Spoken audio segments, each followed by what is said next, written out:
Hello, everyone. Welcome to Follow Him Favorites. John and I are sharing a story that goes with each week's lesson. John, I have a story for you this week.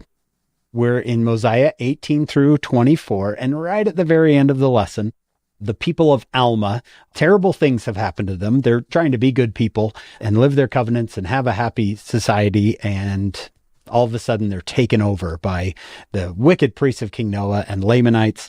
They're in a terrible circumstance. The Lord says, I will ease your burdens that are put upon your backs so you can stand as a witness to me hereafter. And the people end up, it says, submitting cheerfully and with patience to all the will of the Lord. Now, the one thing that Alma and his people don't know, John, that we know because we have the rest of the book, is that they are going to end up in Zarahemla. They're going to be delivered out of this bondage to Zarahemla in a far better situation than they were in. And I thought of a story that might help someone who is in a struggling situation submit cheerfully and with patience to all the will of the Lord. And I bet you're going to be excited about this because it's about airplanes. John, you know who the Wright brothers are, I'm guessing. You love airplanes. I'm guessing you've heard of these guys. Yeah. Orville and Wilbur Wright. I married their sister, Miss Wright.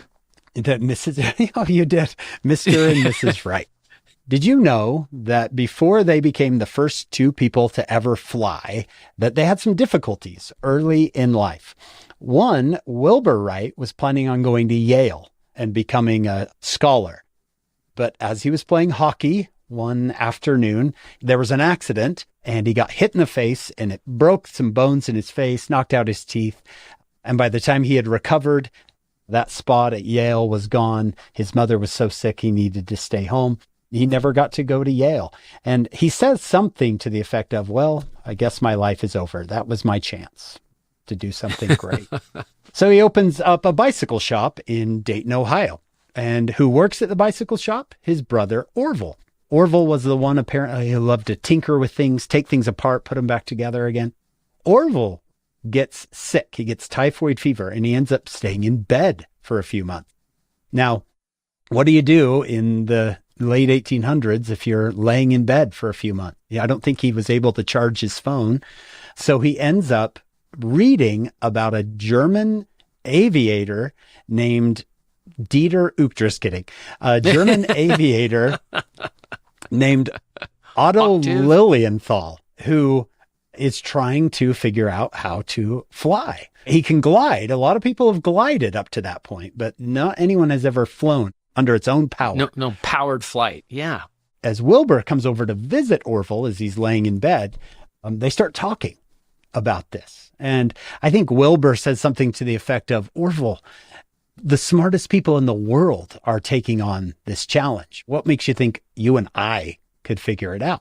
But apparently there's no need for bicycle shops to be open during the winter in Dayton, Ohio. So they have some time to think about this and start working on it. Where do they go, John? I bet you know. Where do they go so they can practice? Well, I know the first flight was in Kitty Hawk, North Carolina. They go to Kitty Hawk, North Carolina. Have sand, right, on the beach in case you need to come down. And there's a lot of wind right there on the beach. It was December 17th, 1903, when Orville and Wilbur Wright fly. One of the top events in the history of the world happens. There was 3 guys from Kitty Hawk there to kind of help them out. There was one guy there to be a photographer, and there was some kid who was just going by on his bike, and he stops to watch because apparently one of these Kitty Hawk guys says, these guys have made this thing to go catch ducks. So, John, I think that kid saw maybe the most important or one of the most important events in the history of the world, and he left disappointed because, no ducks. There was no ducks. They didn't catch a single duck. And of course, the Wright brothers are everlastingly famous for this event. In fact, you and I were standing in an airport once. I don't know if you remember this. And we saw a 747 out on the tarmac. And you said from wingtip to wingtip, that is longer than the Wright brothers' first flight. Amazing, isn't it? What this has turned into. And it almost didn't happen if it weren't for a hockey accident and typhoid fever. I bet if you asked Wilbur Wright or Orville Wright what they think of typhoid fever or broken bones in their face, I don't think they'd say, this is one of the best things that ever happened to me. But yet it turns out to be one of the best things that ever happens to them. Maybe as people struggle through their difficulties and problems and trials, they might think, what if this is my hockey accident? What if this is my typhoid fever that's going to lead to something grand, something great?